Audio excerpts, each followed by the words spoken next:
but you give them a hand up, not a hand out. There's a big difference. And we're just not doing that.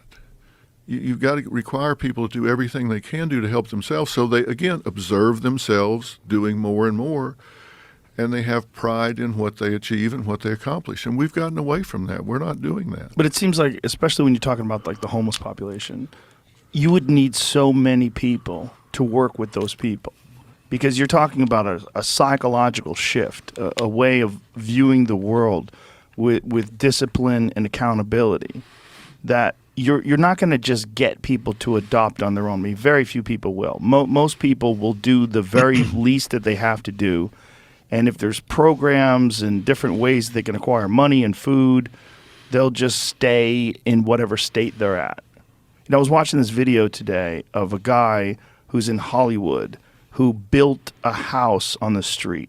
He built a small house, and they were talking to all the people in the neighborhood about it, and they had the cops come and visit him, and they offered to take him to a shelter, and he's like, no, I don't want to go.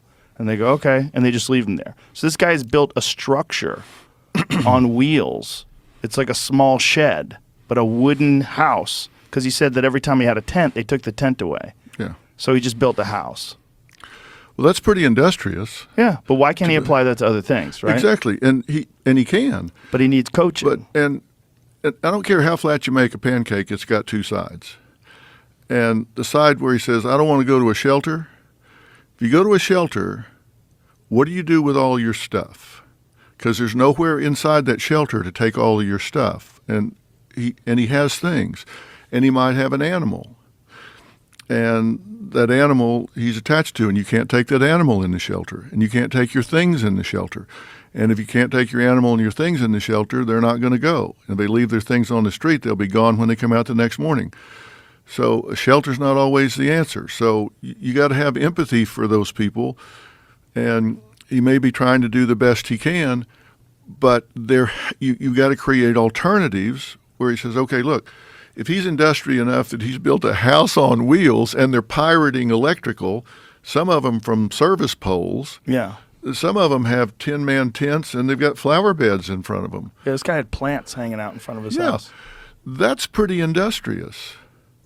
Now, if that guy's got that much initiative, and he could use that in other ways, find him a place where he can do that, where he can not be obstructing traffic, not be in front of somebody's business, be in an area where he can build that house, and then maybe he can inspire somebody else to do the same thing, and then he can maybe, it starts to snowball.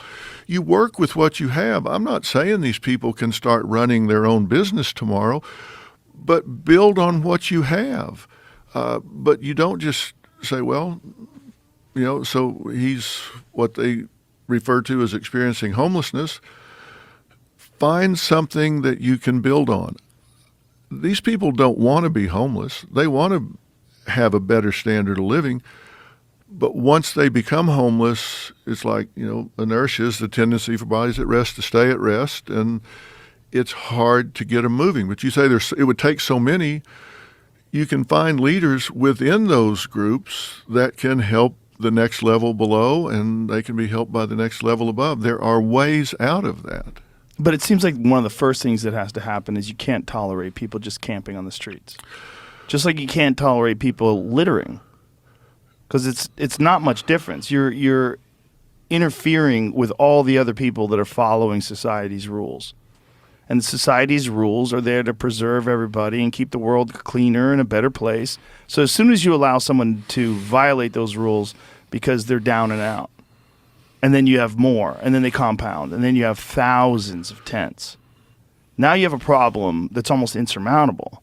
And then you have a whole industry that's based around that problem, because you have hundreds of people that work for the city that get paid six-figure salaries, and they're not fixing anything. They get paid for the homeless, and some of them are making $250,000 a year. We looked it up. It's wild. The budget goes up every year. The problem doesn't go away. There's no incentive to fix the problem, because if the problem gets fixed, then those jobs go away.